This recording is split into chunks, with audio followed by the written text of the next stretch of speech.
Bueno, entonces vamos a empezar hoy esta última lección que tiene dos capitulitos. Vamos a ver hoy la parte de algoritmos genéticos y la siguiente parte, la siguiente semana, vamos a ver otro tipo de algoritmo parecido, en el mismo contexto, que se llama Simulated Annealing, pero bueno, eso ya lo vamos a ver la semana que viene. Bueno, este tipo de algoritmos es una clase de algoritmos que de manera general se llaman algoritmos bioinspirados.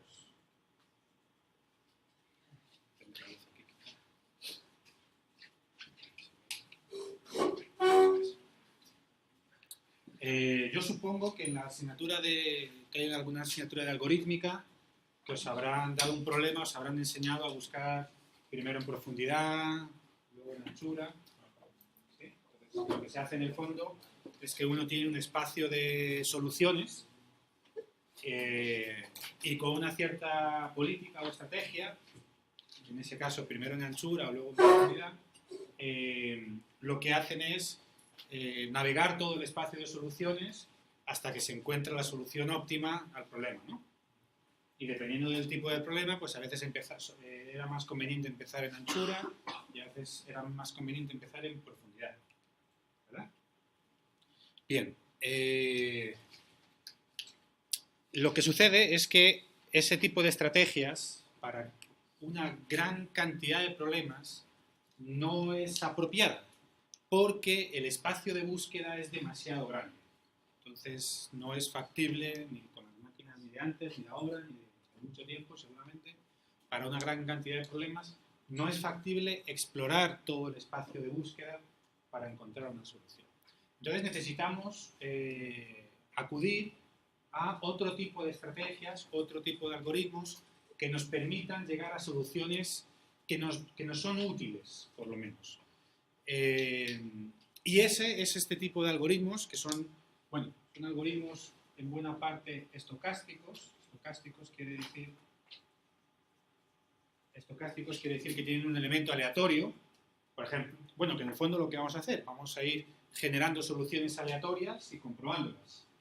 Con una cierta estrategia. Si generamos soluciones aleatorias, seguramente nunca lleguemos. Pero vamos a ir generando soluciones aleatorias con una cierta estrategia.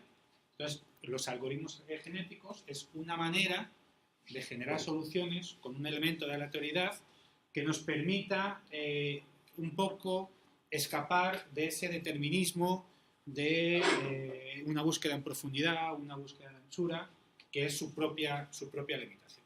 ¿Okay? Entonces, bueno, para poner esto en contexto y seguir toda la explicación, vamos a poner un ejemplo de problema.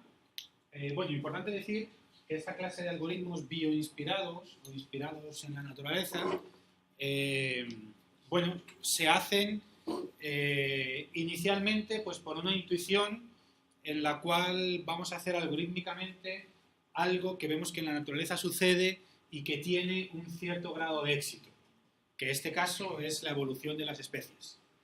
Pues hay un cromosoma y hay una población, un individuo, y de alguna manera la especie, la población va mejorando pues, por mutaciones, recombinaciones, etc. ¿no? Entonces, eso es un mecanismo que se ha visto que en la naturaleza produce unos ciertos resultados y alguien se levantó un día y dijo, bueno, voy a ver si aplicando estos principios a la resolución de problemas me va bien. Y va bien en ciertos casos, en bastantes casos, en otros no, pero es algo que se usa mucho, ¿no? Entonces eso es lo que vamos a ver hoy. Todos estos algoritmos, posteriormente se les ha encontrado una justificación matemática a algunos de estos algoritmos, o estadística a algunos de estos algoritmos, garantías de convergencia, una cierta coherencia matemática, consistencia matemática. A posteriori a veces se les ha encontrado. Pero en un inicio estos algoritmos salen pues porque un día un tipo se levanta y dice, esto que sucede en la naturaleza lo voy a tratar de implementar. Y entonces al tratar de implementarlo o hacer una analogía algorítmica a este proceso que sucede en la naturaleza, pues parece que funciona, ¿no? Entonces vamos a ver hoy algoritmos genéticos y la siguiente semana vamos a ver otro tipo de estos algoritmos. ¿Okay? Entonces vamos a ver algoritmos genéticos y vamos a ver Simulated Annealing,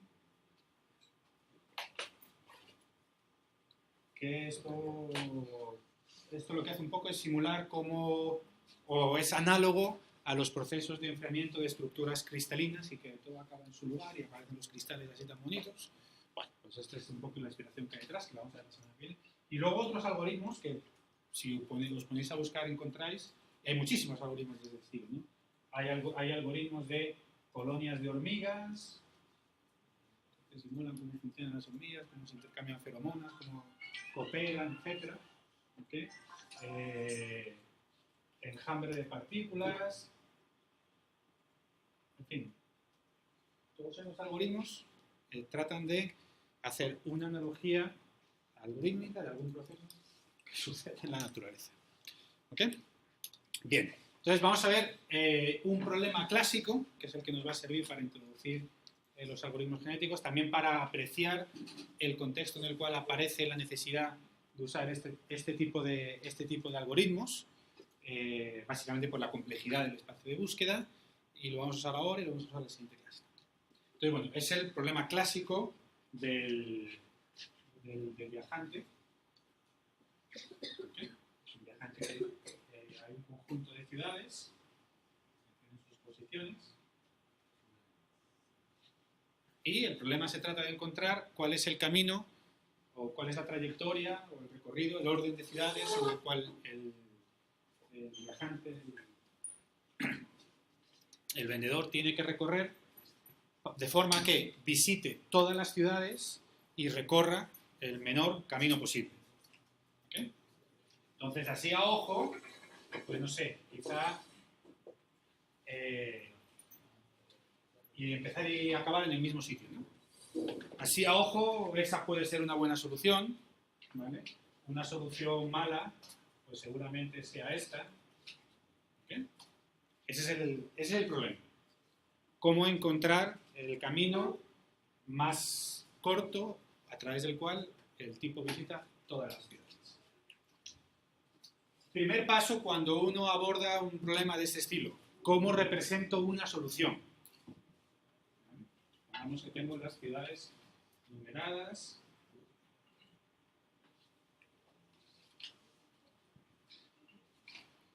Bien, un medio más o menos inmediato de representar una solución cualquiera. Sugerencias. Vector con el orden, ¿no? Entonces, esta primera era ¿qué? La 3, la 2, la 1, la 5, la 6 y la 7. ¿Sí? Me faltó el 4. La 1 y la 2, la 4. ¿No? Y esta otra sería la 3, la 5, ¿qué? La 2, la 1, la 4, la 6 y la 7. Cada solución tiene asociado, digamos, que un coste, ¿no? El coste de este, que intuitivamente aquí lo que haríamos sería la distancia, ¿no? La suma de la distancia de esta ciudad a esta, más la distancia de esta ciudad a esta. El coste de esas dos soluciones, ¿cuál tiene el coste más grande? De abajo, ¿no? Más largo. ¿Vale? Entonces, en este caso, que tenemos 7 ciudades, nuestra solución es un vector de 7 números enteros. ¿Sí? 7 números enteros positivos. Pregunta, ¿cualquier vector de 7 números enteros positivos es una solución? No. Tiene que tener todos los elementos, ¿no? Un vector que tenga un elemento repetido, o no tenga alguno, y tenga un 10 en vez de 1, no me vale. Tiene que tener un elemento. Es decir, son los vectores que son permutaciones de 7 elementos, ¿no? Lo he visto, supongo que en estadística. ¿Okay? ¿Cuántas posibles soluciones, en este caso concreto, cuántas posibles soluciones hay?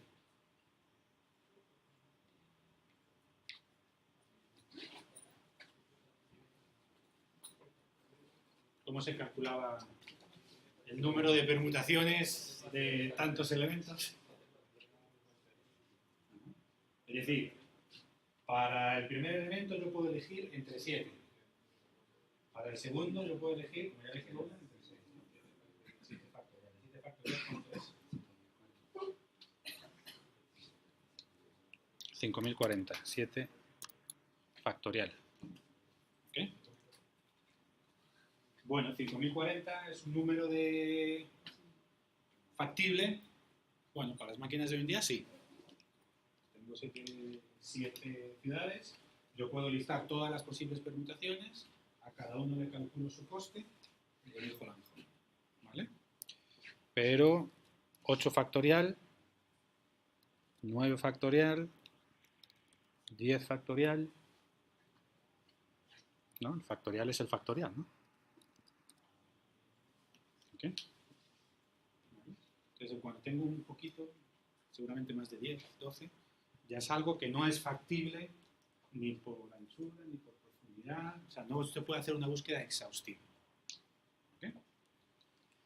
Entonces, algo que pasa, que sucede en todos estos algoritmos, es que hay siempre un balance, ¿no? De lo que yo pierdo a lo que yo gano. Entonces, vamos a renunciar, cuando yo hago una búsqueda exhaustiva, en cualquier orden, el algoritmo de búsqueda me garantiza que la solución que me da es la óptima. Es decir, si yo hago una búsqueda exhaustiva, aquí me va a dar, sí o sí, el camino más corto. ¿Vale?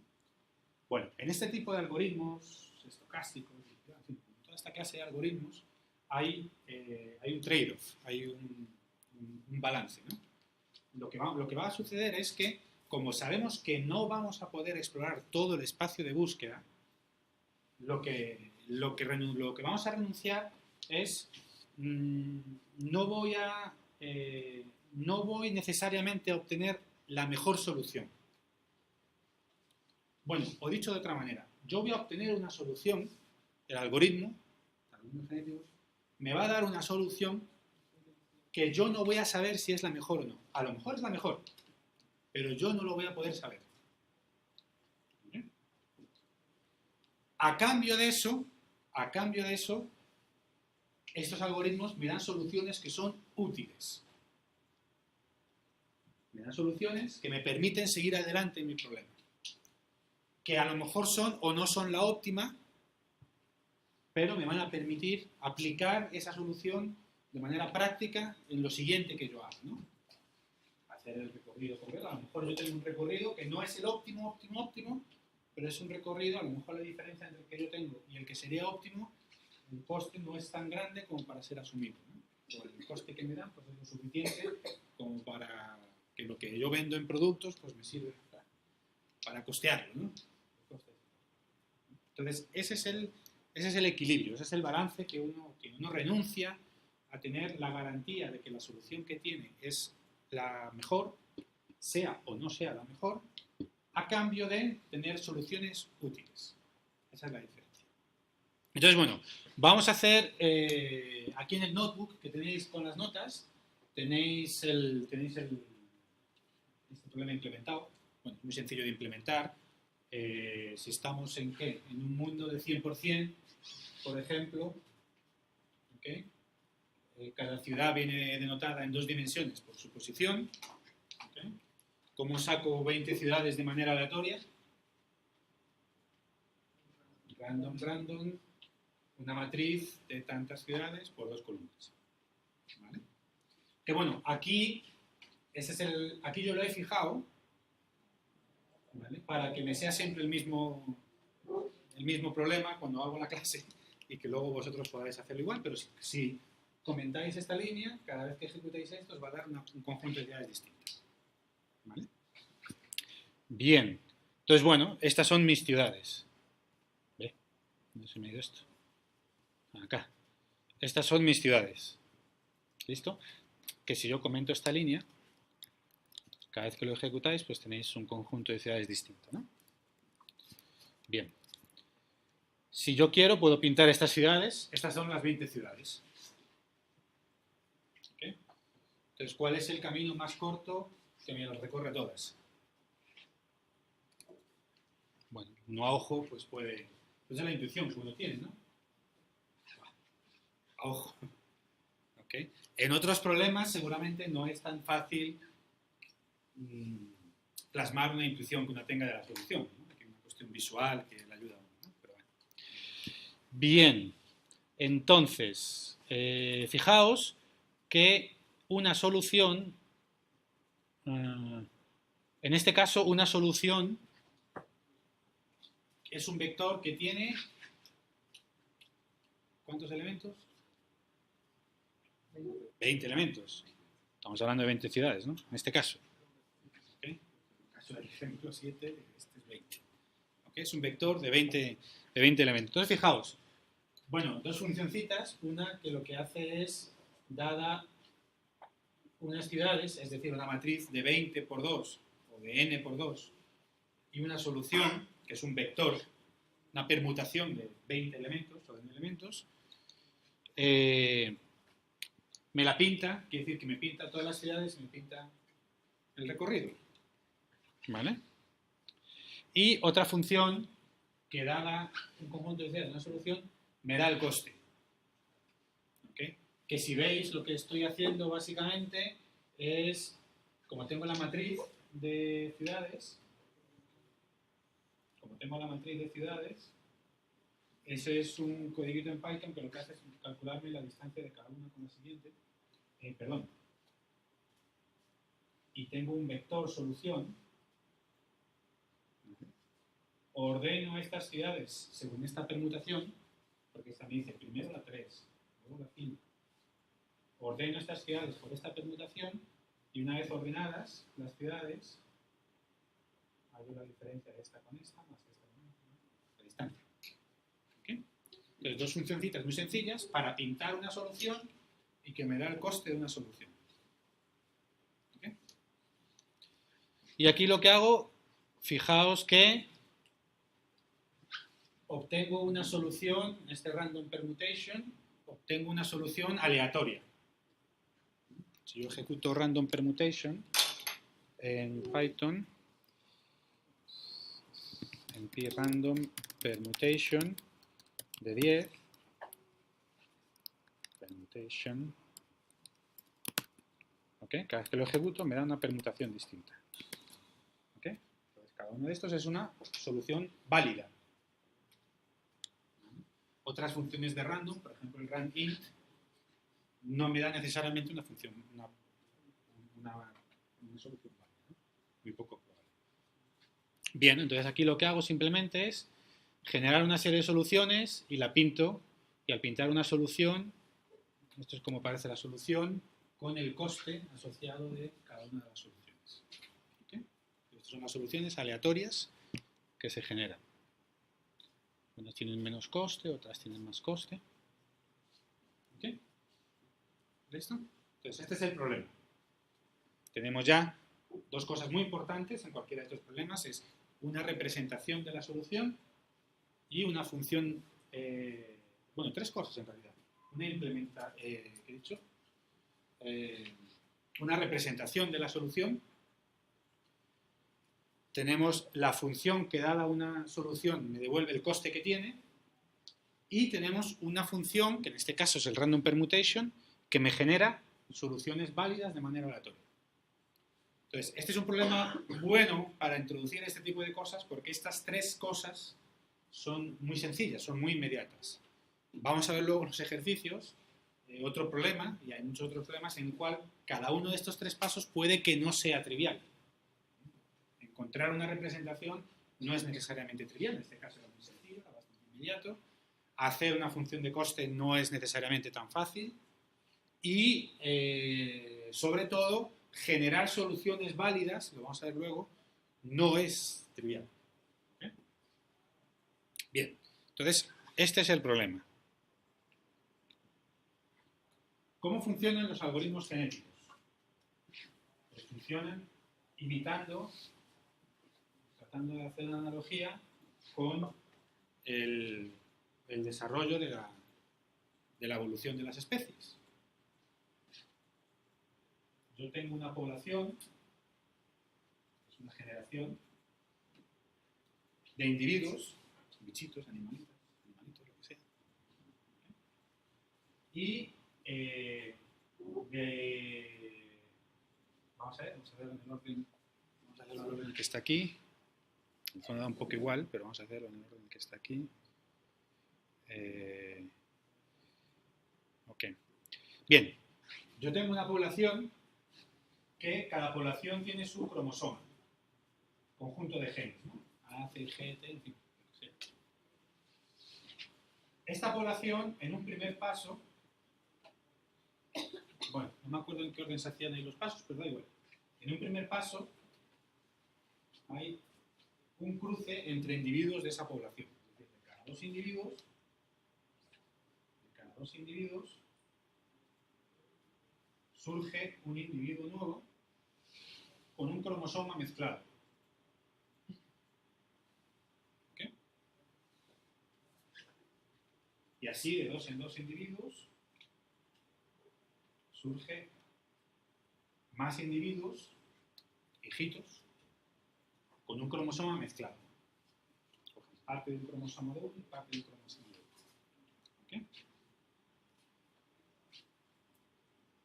Hay una segunda parte, una segunda fase, que es la mutación. Es decir, de todos los individuos de una cierta población, algunos genes, algunas partes del cromosoma, aleatoriamente cambian. ¿Okay? Y introduce variedad en la población. Sí, ¿no? Suena esto de biología, supongo. Y al final hay una supervivencia de los mejores. O sea, de todos los que tenía, hay muchos que se mueren porque no están adaptados al entorno. Y con estos que me quedan, es ya la siguiente generación con la cual vuelve a pasar lo mismo. ¿Okay? Es el proceso general. Entonces, al que se le ocurrió esto en su momento, dijo, bueno, voy a hacer todas estas cosas, voy a hacerle un análogo algorítmico. La analogía es el cromosoma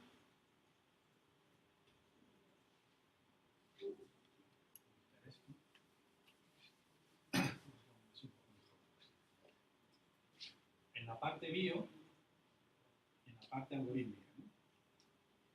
El cromosoma, ¿qué sería? Una solución. Cada individuo es una posible solución. Entonces, el cromosoma es la representación, en este caso vectorial que tengo, de una solución. Un cruce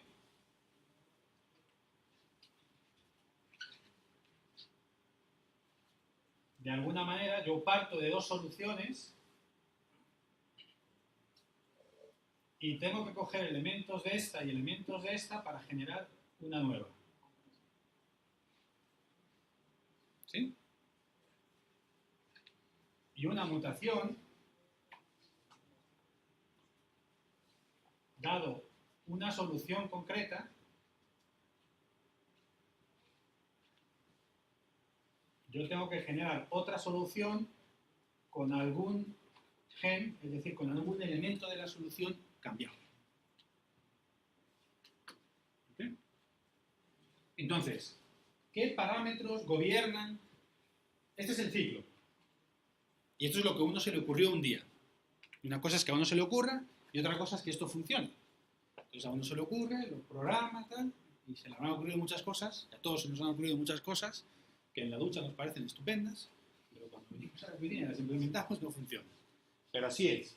Entonces, el que lo hizo, lo implementó y vio que más o menos funcionaba. Entonces, ¿qué parámetros gobiernan esto que tenemos? Hay un tamaño de la población.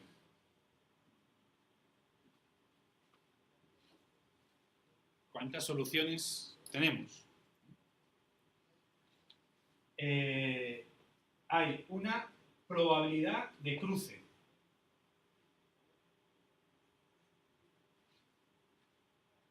No es lo mismo que las soluciones sean más promiscuas o menos promiscuas. Y hay una probabilidad de mutación. ¿Cuántos rayos cósmicos nos caen?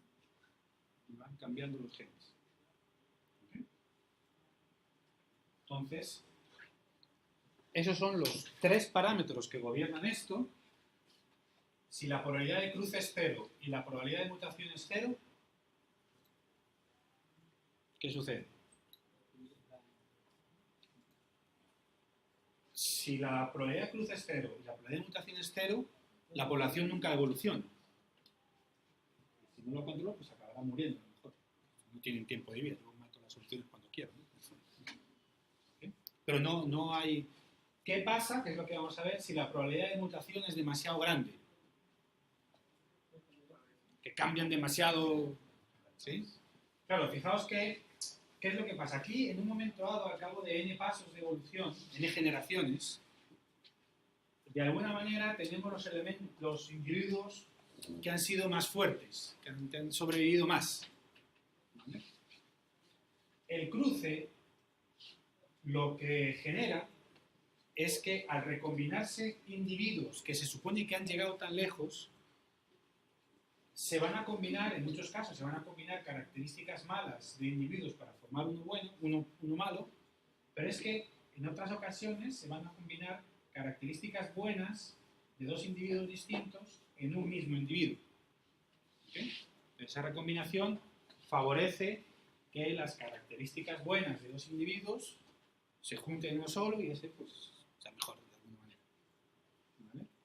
Y la probabilidad de mutación lo que hace es meterle variedad a la población.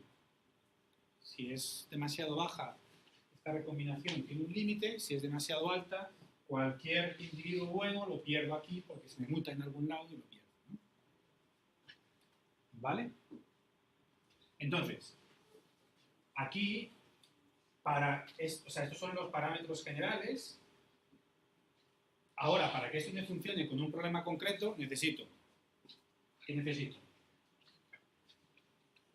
Primero, una manera de representar una solución.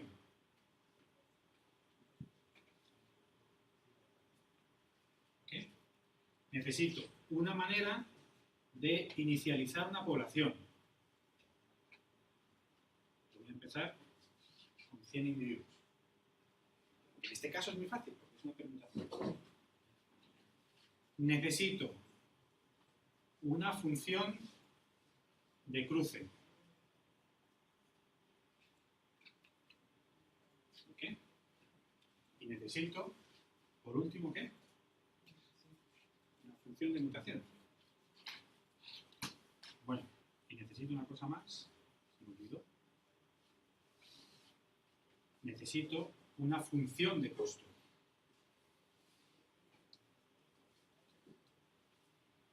¿Okay? La función de costo es la que me va a medir quién es el más adaptado. ¿Okay? De aquí, al final, se me van a morir los que tienen un costo mayor, van a morir con más probabilidad de los que tienen un costo menor. Es la idea. ¿Okay? Bueno, es bastante intuitivo. Espero que lo veáis así. Bien. Ahora, cada una de estas cosas es lo que, acá en el problema que tenemos ahora, hemos solucionado esta y hemos solucionado esto, ¿no? Tenemos una representación de la solución y tenemos una manera de inicializar una población, ¿no? Que es sacando permutaciones. Bien.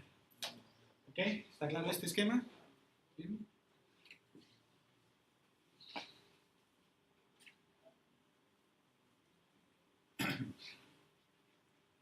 Bueno, entonces ahora vemos la función de cruce.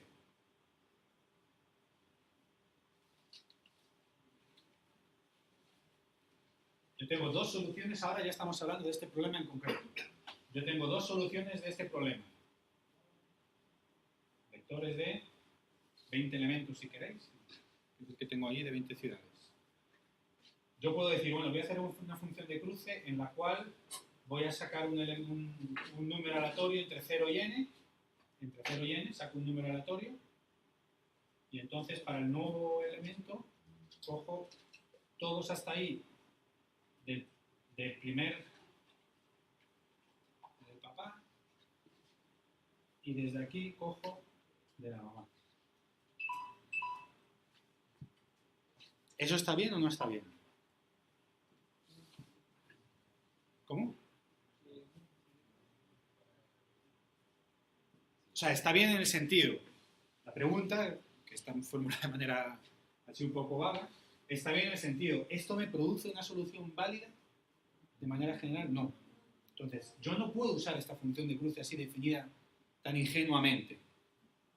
Yo me tengo que romper un poco más la cabeza para hacer una función de cruce que me genere soluciones válidas. ¿Okay? ¿Sí? Entonces, ¿cómo es la función de cruce que tenemos acá? A ver si me acuerdo. Fijaos aquí, os la tengo implementada. De dos soluciones, me genera una nueva solución que me la devuelve. ¿Okay? Entonces, bien. De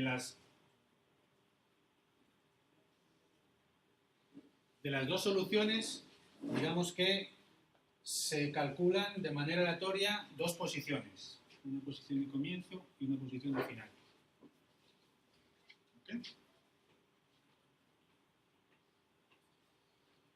Bien. A ver, ¿cómo representamos esto así? Entonces, yo tengo mi plantilla para ir colocando, yo tengo mis dos padres y esta es mi plantilla para ir colocando los genes del hijo. Bien, entonces yo calculo dos puntos, simplemente para determinar de manera aleatoria una porción cualquiera, ¿no? Supongamos que es esta porción de acá, que corresponde a esta porción de acá, y esta porción de acá, de este otro. ¿Vale? ¿Qué es lo que hago? En el hijo, en la solución final, voy a ponerle del primer padre, en un sentido genérico, esta porción. Es decir, esta porción va aquí. ¿Sí? Ahora, esta porción, por ejemplo, pueden ser los números 3, 7 y 2. ¿Okay? La 3, la 7 y la 2. Entonces esto va aquí. Claro, yo no puedo coger estas otras dos porciones y ponérselas aquí porque es muy probable que estas ciudades estén por ahí. ¿Vale? Entonces, fijaos, lo que voy a hacer va a ser recorrer la otra solución. Entonces, esta solución tendrá aquí un 1, aquí un 4, aquí un 6, un 5 y un 8. ¿Okay? Supongamos que es así. Entonces, yo voy recorriendo uno por uno esta otra solución, el otro padre, y entonces, si cuando yo voy recorriendo esto, el número que estoy considerando no está en esta parte que traje del otro, lo incluyo. Entonces, incluyo el 1. Estos son 3 y estos son 2, ¿no? Sí, ¿no? Sí, estos son 3, 2 y 2, ¿no? Entonces, el 1 no está aquí, lo incluyo. El 3 sí está aquí, no lo incluyo. El 4 no está aquí, lo incluyo. El 6 no está aquí, lo incluyo. El 5 no está aquí, lo incluyo. El 8 no está aquí, lo incluyo. Y el 7 y el 2 ya están acá. ¿Okay? Fijaos que al hacer esta función de cruce, lo que se trata de hacer es preservar secuencias de ciudades. De alguna manera, si este camino ha sobrevivido bastantes generaciones, es probable que sea un componente de bajo costo de la solución. ¿Vale? Entonces, lo que se trata de hacer es preservar trayectos. a la vez que se genera una solución válida. Entonces, fijaos que del primer padre se va a conservar un trayecto tal cual y del segundo se va a conservar un cierto orden. Y este procedimiento me garantiza que se genera una solución válida. ¿Sí? Entonces, esto surge de la necesidad de crear una función de cruce que sea válida. ¿Ah? Una función de cruce que sea válida. Y que además me preserve alguna característica de la función que me permita que, digamos, la calidad genética obtenida hasta una cierta generación puede, o partes de esa calidad genética puede seguir adelante. Porque otra posible función de cruce es elegir un número aquí y ponerlo aleatoriamente aquí. Elegir un número aquí y ponerlo aleatoriamente acá. Pero pierdo mucho, pierdo lo que se ha conseguido. Entonces, aquí la calidad de la función, o sea, la calidad de una solución es el conocimiento adquirido a través de generaciones, en fin. ¿Okay? Es el trayecto en sí. Si hay un trayecto que ha sobrevivido, es que contribuye a tener un coste bajo de esa solución. Entonces, esta es esa noción de preservación de la trayectoria. Que esto es lo que es en este problema.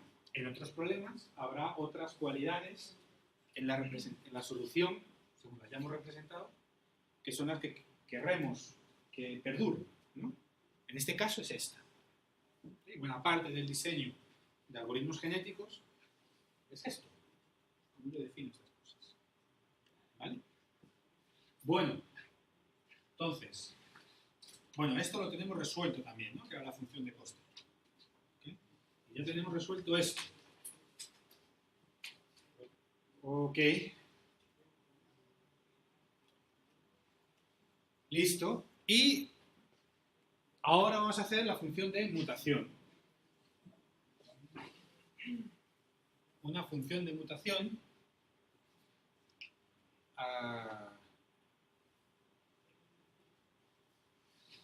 ok.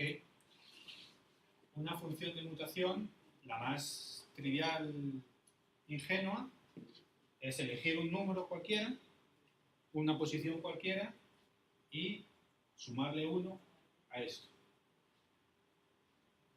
Demasiado ingenua, ¿no? Para este problema. ¿Por qué es demasiado ingenua para este problema? Sí. Bueno, seguro que se va a convertir en una solución no válida, porque si esto es un 3, lo vas a convertir en 4 y como esto es una permutación, tiene que estar el 4 en algún lado. Entonces hay que pensarse un poquito más la mutación. ¿Cómo? Le sube, eliges 2, a uno le subes y a otro le bajas. Ajá. O se intercambian 2.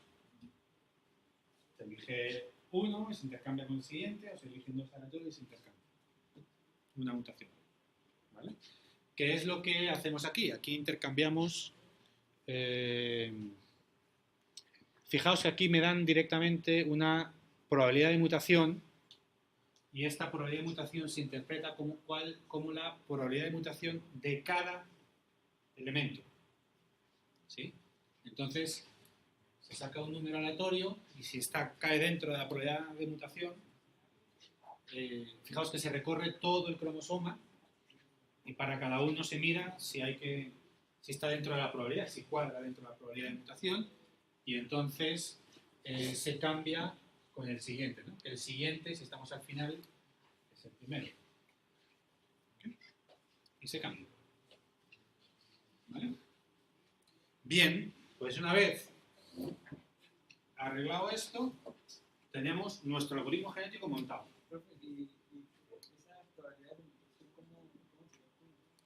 No, eso uno, vamos a ver ahora lo que sucede si escogemos distintas probabilidades de mutación.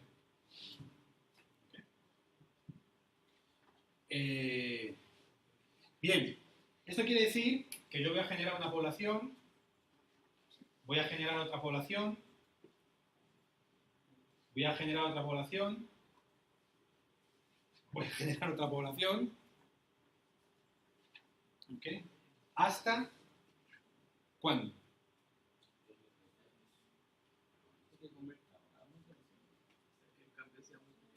por ejemplo.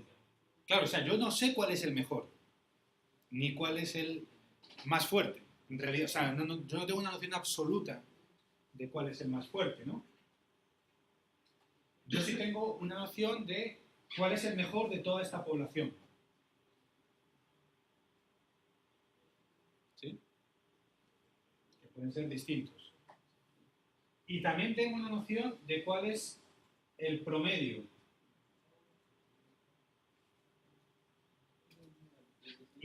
Y tengo una noción de cuál es la desviación estándar de mi población. O sea, tengo como 3 cositas por ahí para decidir. Tengo como 3 cositas para decidir. Evidentemente, si en un momento dado las cosas no me mejoran, tanto porque no hay ningún mejor o la media, en fin, ahí yo sí tengo una indicación de que he llegado a un punto, o sea, estancado. ¿Sí? Ya no voy a mejorar más, con lo cual sé que tengo que parar por lo menos el algoritmo.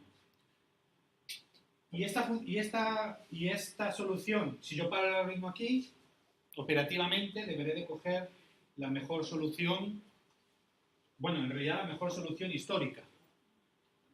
A lo mejor aquí la media de todos es menor, pero bueno, ha habido alguna solución por aquí muy buena por casualidad, que luego se perdió por mutación o por algo. ¿Okay? Entonces, en un momento dado yo cogería la solución mejor de todo el histórico, ¿okay? Y monitorearía la media, la desviación estándar, según van evolucionando. ¿Okay? Pero en el momento en el cual yo decido pararme, yo decido no seguir haciendo generaciones, por la razón que sea, a lo mejor porque se me ha acabado el tiempo de computador que yo compraba en Amazon, puede ser, lo que es importante es ser conscientes de que lo que tenemos nos puede ser útil, pero no tenemos ninguna garantía sobre si es el mejor o no. O sea, no tenemos ninguna garantía si hay otra solución mejor de la que tenemos. Lo único que podemos hacer es tratar de, por otros medios, ver si esa solución nos es útil. Porque luego la ponemos en el sistemita de inteligencia artificial que vamos a hacer y el tipo nos funciona bien. Con unos criterios, unas cuantificaciones de criterios que definimos, ¿no? Entonces, bueno, aquí tenéis las funciones. Fijaos que bueno, hay una función de inicialización de la población, que fijaos que lo único que hace es generar permutaciones. Entonces me hace una matriz. Si yo le digo, genérame 100 individuos del problema de 20 ciudades, pues me genera una matriz de 100 por 20, ¿no? Cada uno es un individuo, es una ciudad. Es decir, en el fondo mi población es una matriz, mis ciudades son una matriz, esto en Python. No hace falta ni... Uno acaba antes implementando todas estas funciones que buscándose una librería de algoritmos genéticos. Que las hay, ¿no? Bien. Entonces, bueno, aquí tenéis, vamos aquí a ejecutar esto. ¿Ok? Aquí tenéis el código en sí. Veis cómo se hace un número de iteraciones, que es un número de generaciones. Se crea una población inicial. ¿Vale? En un momento dado se van seleccionando de manera aleatoria parejas y se hace el crossover. Se le pasa a toda la población para que tengan la oportunidad de mutar o no. Se le mide el costo a todos y se escoge los mejores para que el tamaño, fijaos que cuando hacemos el crossover la población aumenta, ¿okay? Pero lo que hacemos es mantener una población estable de generación en generación.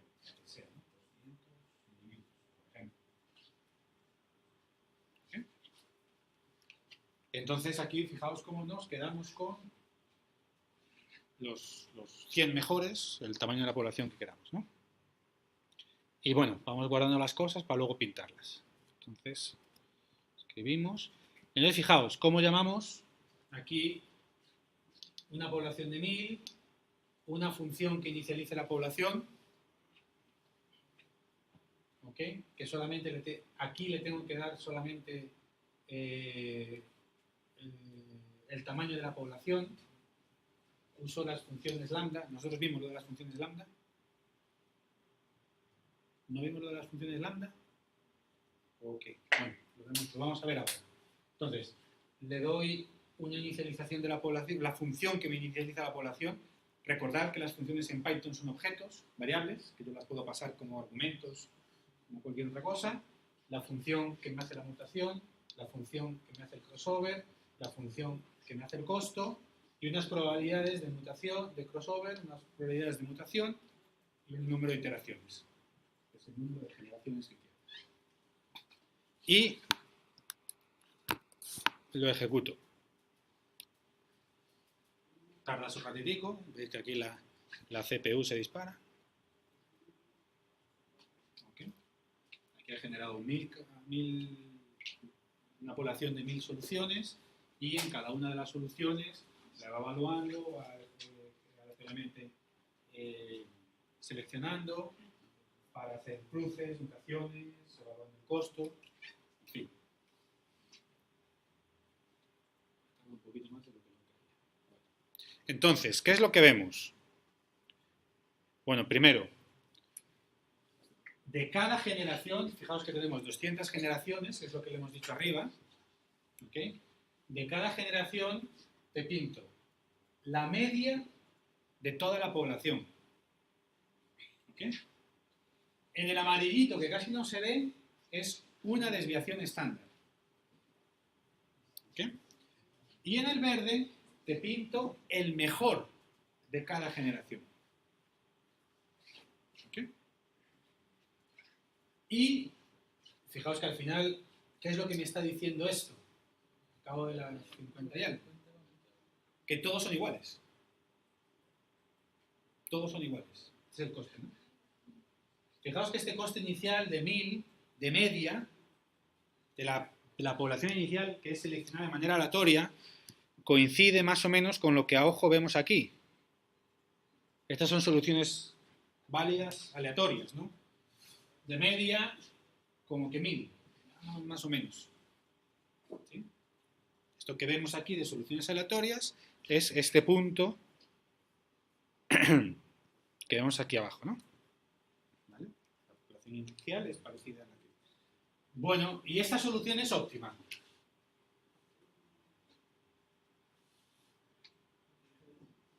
Pues tiene buena pinta, pero hasta ahí podemos llegar. ¿Vale? No sé si visualmente habrá algún método para saber si hay, topológicamente habrá algún método para saber si hay alguna solución mejor o no, no lo sé, pero bueno, no lo sabemos, sin hacer más, no lo sabemos. ¿Okay? Pero así a ojo, a mí me tiene buena pinta. Esto tiene pinta como que una solución que yo podría usar. No sé, intercambio de trayectos y enseguida me da una solución más cara, más costosa. ¿Okay? Y veis que la he obtenido, en realidad, aquí porque yo le digo que haga las 200 iteraciones que yo le mando, yo no estoy monitoreando este cambio, entonces hace las 200, pero si monitoreo que en un momento dado ya no hay cambio, seguramente por aquí ya lo hubiera detectado y ahí hubiera parado. Aquí con unas 50 y algo iteraciones, con unas 50 y algo generaciones, yo tengo una solución que parece bastante buena. ¿Okay? Entonces, tenéis esto aquí para que probéis. Fijaos, vamos a ver, bueno, no sé si se corresponde esto que escribo yo aquí, porque en realidad aquí estoy aumentando la probabilidad de mutación y la probabilidad de crossover, ¿verdad? ¿Sí? Bueno, ejecutémoslo. Entonces, esto lo tenéis aquí para que juguéis con ello. Pongáis una población menor. Pongáis una probabilidad de mutación muy grande. Que creo que esto lo tengo por aquí abajo. Por ejemplo, una probabilidad de mutación muy grande. Casi todos los elementos me van a... ¿Se salió el otro? Salió como igual, ¿no? Le puse algo menos. Fijaos que al poner al aumentarle estas probabilidades, como que ha tardado un poco más en converger. ¿Ok? Es más, han pasado cosas interesantes. Aquí ha habido uno aquí ha habido uno que ha sido excepcionalmente bueno en esta generación, en la generación, ¿qué? 20 por ahí, decía algo, que sobrevivió unas cuantas generaciones, pero luego se murió y se perdió. ¿Vale? Pero luego, bueno, siguió la evolución de la especie y ya el promedio ya era mejor que este excepcional que salió ahí en las épocas primitivas. ¿Okay? ¿Sí? Bien. Bueno, para no andar aquí esperando, esto yo creo que es un poco lo mismo. Fijaos este sí es bien interesante, que tiene una probabilidad de mutación muy grande, esto es mi bestia, y como que casi todos como esto lo aplicamos a cada elemento, casi todos van a cambiar. ¿Vale? Y fijaos cómo enseguida se me estabiliza a una solución que sí es un poquito mejor que la aleatoria, pero como que, fijaos que de vez en cuando hay buenos, pero enseguida los pierdo, o sea, nadie perdura. Ninguna solución perdura porque la probabilidad de mutación es tan grande que las pierdo enseguida. ¿Vale? Entonces la población como tal, si la mutación es demasiado grande, no mejora. Entonces al final la solución que obtengo es esta, que sí que se ve que es una solución mejor, que debe ser esta o esta solución, ¿no? Que sí que se ve que es una solución que es mejor que la aleatoria, así ya de un vistazo, ¿vale? Pero solamente viendo esto, evidentemente se ve que esta solución puede mejorar, ¿no? ¿Cómo puede mejorar así? De un vistazo. ¿Qué cambios haríais para mejorar esa solución? Por aquí abajo, sí, cambiar el orden, no este. Este lo haría aquí y este aquí, en fin. ¿Vale? Entonces, bueno, eso lo tenéis ahí para que juguéis con esto. Jugad, por ejemplo, en este que acabamos de hacer, en este primero, poned una población demasiado pequeña. Supongo que tardará menos. Bueno, ha sido hasta mejor, no necesitaba tanta gente. ¿Okay? Si la ponemos demasiado pequeña, bien, lo que sucede es que probablemente necesiten muchas más generaciones. Pues parece que va convergiendo, pero fijaos que como es tan pequeña, la media y el mejor son prácticamente el mismo, y esto parece que está mejorando a base de mutaciones, ¿no? De repente hay un salto, parece que va mejorando a base de mutaciones. ¿Vale? Si pongo la probabilidad de mutación demasiado pequeña, llega un momento que ya nunca mejora, porque no. ¿Qué? Las mutaciones siempre producen elementos peores, nunca mejores, en fin. Y esto, que es una solución que sí que es un poco mejor que cualquier solución aleatoria, algo ha hecho, sí que hay algo, evidentemente no es la mejor solución, ¿no? O no es una solución buena. ¿Vale? Entonces, bueno, tenéis eso ahí para que juguéis. Y tengáis esta sensación de tamaño de población, probabilidad de mutación, y lo que veáis tiene que tener sentido respecto a esta intuición que os estoy transmitiendo. ¿Ok? Bien, vamos a ver esto de... bueno, ¿alguna pregunta? Esto como todo, se aprende, se coge familiaridad chocando con esto, ¿eh? ¿Vale? ¿Qué vamos a ver? Las funciones lambda. Si está pensando en hacer eso, o mostraros primero... No, pero vamos a hacer eso primero, sí. O mostraros primero el problem set. Pero vamos a hacer eso primero. Bien. Las funciones lambda es... Vamos aquí a abrir un notebook. Es el equivalente...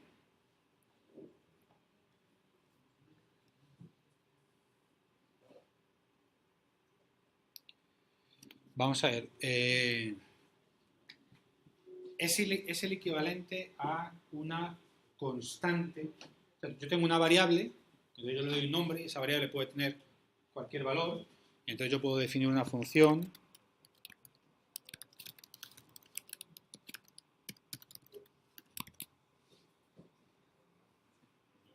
¿ve?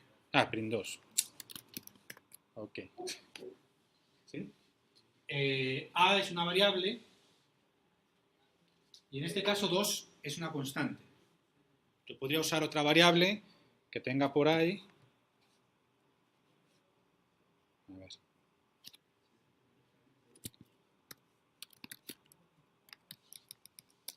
yo uso la variable como argumento. Pero aquí como argumento o en cualquier lado yo puedo usar o una variable o una constante. ¿Okay? Bueno, pues las funciones lambda es el equivalente a las constantes, pero en funciones. Por ejemplo, supongamos que yo tengo esta función. Aplica. Que asume que yo le doy. Vamos aquí a borrar esto y vamos a iniciar el kernel para que no haya confusión respecto a lo que acabamos de hacer.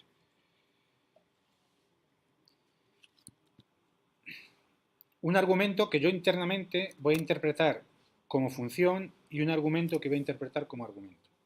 Y voy a devolver la función aplicada al argumento. ¿Sí? Todo el mundo entiende esa sintaxis. ¿Sí? F, aquí según yo lo tengo definido, no es ninguna función en concreto. Es una función que me tiene que pasar. ¿Vale? Entonces yo puedo definir def mi función de un argumento y puedo definir otra función de un argumento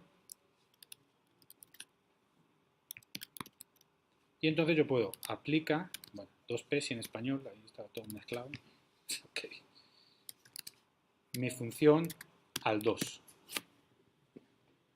¿Ok? Las funciones como objetos. ¿Vale? Yo juego, las transmito, las recojo, etc., como si fuera cualquier otro objeto. ¿Ok? O yo puedo hacer función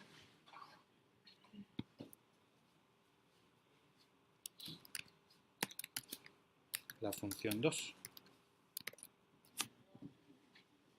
Bueno, da lo mismo porque coincide, ¿no? ¿Ok? Vale. Entonces, fijaos que respecto al ejemplo que teníamos, yo puedo hacer esto, yo puedo hacer f2, yo defino una variable y yo puedo hacer f2 de esa variable. ¿Vale? ¿Veis que esta llamada respecto a la variable, que yo estoy utilizando un símbolo, es equivalente a esta llamada respecto a la función que yo estoy usando un símbolo? ¿Sí? El argumento aquí no es una constante. El argumento es otra variable, igual que aquí. El argumento es un nombre de una función y aquí el argumento es el nombre de una variable. ¿Okay? Pero yo también puedo hacer esto.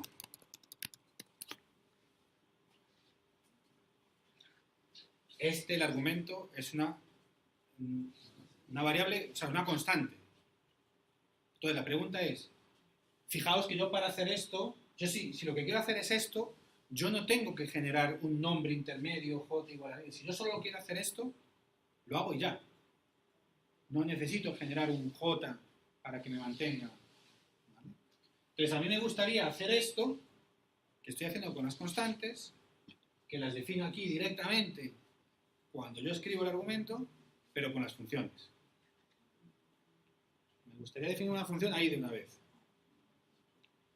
Pero claro, una función es una cosa más compleja, no es un número nada más. ¿Okay? ¿Cómo lo hago? Pues son las funciones lambda. Yo quiero pasar aquí sin nombrar, sin darle un nombre, pasar directamente una función que me divida por 2.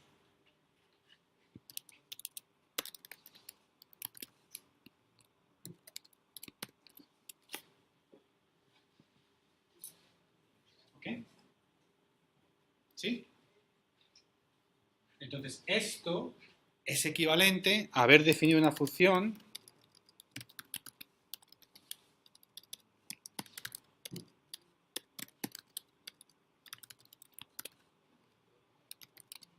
¿qué tal les aplica con 2p? ¿Ok? Es equivalente. En este caso, yo nombro explícitamente la función y en este caso, yo no nombro la función. ¿Sí? Es como si fuera una constante, como si fuera ese 10 de aquí arriba. ¿Se ve? Soy un poco escéptico. Tienes que echarle ahí una pensadita. Esto de las funciones lambda, esto es programación funcional, es súper potente. ¿Vale? Por ejemplo, que es en el contexto en el cual lo necesitamos allí. O sea, aquí la primera intuición básica es que las funciones lambda es como si fueran las constantes. Pero como es más complejo, pues tengo que hacer algo aquí para saber qué es lo que hago. Qué operación hace, cómo son las tripas de la función. ¿Vale? Por supuesto, si fuera una función muy compleja, ya no lo voy a poder expresar ahí dentro todo, ya no me queda más que nombrarla y usarla, aunque solo sea un clic, ¿no? Pero esto es así como quick and dirty. No, ni tan dirty, ¿eh? Es como medio elegante entender esto sí.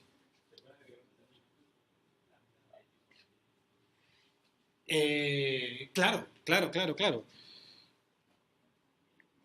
Entonces,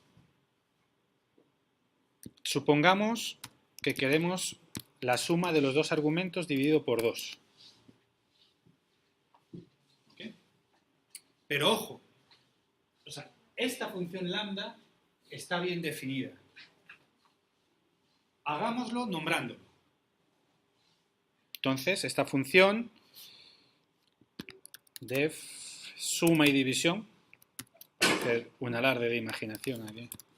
¿Y solo devuelve una beneficio? No, lo que sé, puede devolver varias. En realidad, si devuelves varias es una tupla con varios elementos. Pero ahí usted dice que solo devolvería una. Si quieres devolver más cosas, no, pero lo tienes que poner así en tupla. ¿Vale? Pero bueno, antes de pasar ahí, a no saltar el hiperespacio, vamos a ver si acabamos. Entonces, vamos a hacer esto, porque esto si lo ejecutamos tiene un problema. ¿Qué problema tiene esto? Si alguien lo ve. Solo requiere un argumento. ¿Vale? ¿Qué es esto? Que le pone un argumento, pero la función que yo le estoy definiendo lambda tiene 2. ¿Sí? ¿Ok?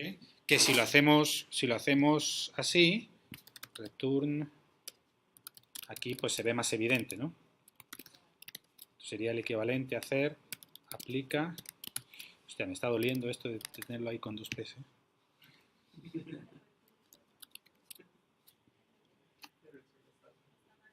¿El qué? Uy. Listo. Ahora sí es el error que tiene que ser. ¿Vale? Entonces, fijaos, esta función lambda está bien definida. O sea, esto no es un error de definición de la función lambda, es un error de uso interno. ¿Vale? Bien, entonces, supongamos que yo tengo esta función, SD. Y yo quiero fijar el segundo argumento. Yo quiero que siempre el segundo argumento sea 17. ¿Ok?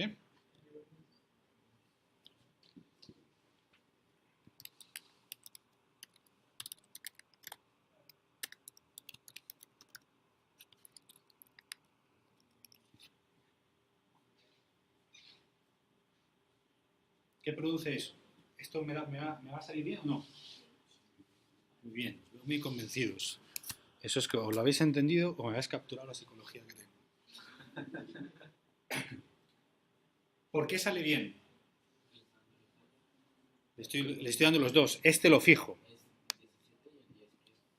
Bueno, el 10 ya es el argumento que se le aplica, es el que se le va a meter dentro, ¿no? Esto es equivalente a hacer SD 10, 17. ¿Vale? Es más, fijaos, yo podría hacer lo siguiente. Yo creo una nueva función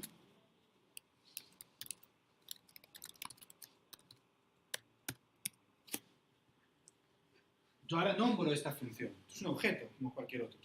Yo lo nombro.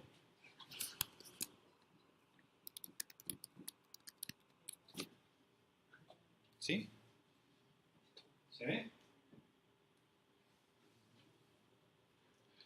Bueno, por alguna razón yo tenía una función que era de 2 argumentos a la cual quiero pasarle a su vez como argumento a ese aplica, pero ese aplica solamente acepta funciones de un argumento, con lo cual necesito fijar el segundo. ¿Sí? ¿Vale? Bien, pues eso es lo que me pasa aquí. Yo tengo una función que se llama initialize population de este problema concreto, que yo a esta función, porque es el problema de las ciudades y del viajero, le tengo que pasar dos argumentos. Uno que es el número de ciudades, de elementos que quiero, el número de soluciones que quiero, y el otro son las ciudades que tengo. ¿Vale? Pero la pequeña librería que yo me he hecho, que es la función que tenéis arriba, la pequeña librería que yo me he hecho, que es agnóstica a cuál es el problema concreto que se está solucionando, no sabe de ciudades. Fijaos que aquí, como tengo definido esto, una función que inicializa la población. Le tengo que pasar y él lo que va a hacer de forma ciega la llama. La llama y le pasa cuántos elementos iniciales quiere en la solución. Sin ponerse a pensar más. Ahora, el hecho de que para inicializar esta población yo necesito, en este problema concreto, yo necesito un conjunto concreto de ciudades, es una cosa específica de mi problema. No algo de los algoritmos genéticos. Entonces, ¿cómo resuelvo esto? Bueno, pues hago lo que acabo de hacer. Creo una función lambda que tiene un argumento, que es el número de soluciones que quiero, y fijo el otro argumento. El otro argumento es el n-cities, que por aquí debo tener. Cities, n-cities. Ah, el número de ciudades. Claro, es que no le tengo que dar las ciudades concretas, solamente el número. Porque son las permutaciones, ¿no?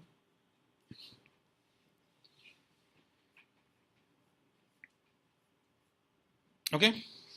Entonces, para esta inicialización, mi librería me pide que le dé una función de un argumento. Como mi problema concreto tiene dos argumentos, le fijo uno y con un lambda la convierto en una función de un argumento. Y ya me funciona todo bonito. ¿Ok? Entonces, fijaos que este tipo de cosas son bastante potentes, bastante concisas. Hacer esto en algún otro lenguaje, pues en Java, en C, pues sería más complejo, porque tendría que haber seguramente una clase, heredar, ¿okay? Y lo mismo con la función de coste. ¿Qué dos argumentos tiene la función de coste de mi problema? Las ciudades y una solución concreta. ¿Sí? Que es lo que veíamos aquí.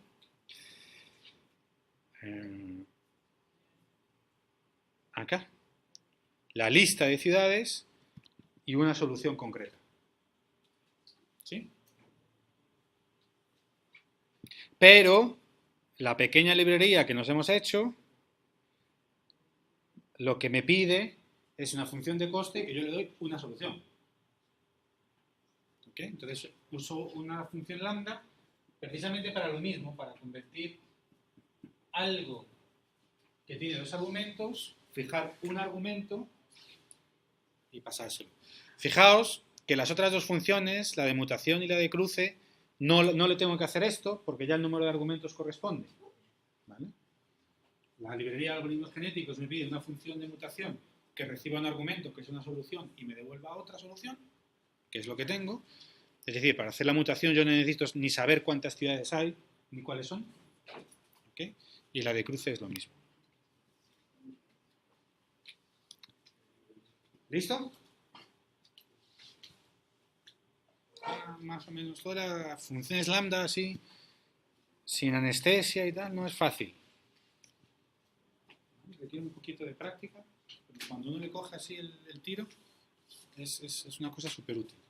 ¿Okay? Es una de las razones por las cuales estas cosas en Python también quedan muy compactas. Por eso Python se usa bastante también, esto permite redefiniciones, cosas. Características de los lenguajes de programación funcionales, ¿no? Que siempre ayudan a esto. Ok. Bueno, eso era la clase de hoy. Para no, como no está con esto de las funciones lambda, yo creo que ya en las clases de cada grupo hablamos ya más en concreto del problema. Lo único que os voy a adelantar,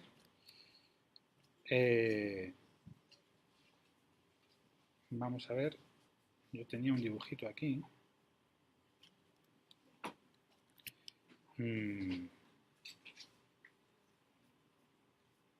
A ver.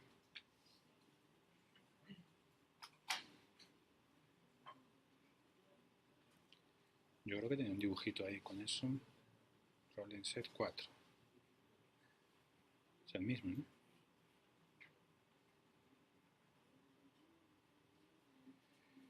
Ok. ¿Dónde tenía yo esto entonces? En este siguiente.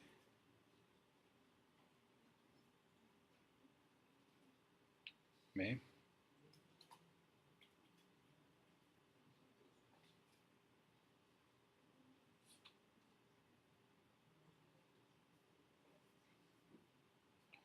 Bueno.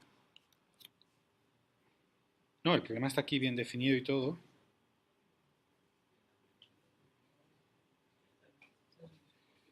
Pero tenía un dibujito ahí que lo ilustraba, hombre. Ah, está aquí la imagen, sí, hombre. Tienes razón. Ahí está. Ok. Entonces, el problema, voy a describir el problema nada más y luego ya en cada clase vamos a ver en concreto. Entonces, el problema que tenemos es el siguiente. Tenemos una mochila. El problema de las mochilas. Tenemos una mochila y tenemos una serie de objetos que tienen un tamaño y un valor. Entonces, el problema es cómo podemos llenar la mochila lo máximo posible para que tenga el mayor valor posible, lo que llevo dentro. ¿Ok? ¿Sí? Entonces, bueno, como que el saco es grande y tiene un valor grande, la cerveza es pequeña pero tiene un valor grande, el agua, en fin, hay una combinatoria. ¿Ok?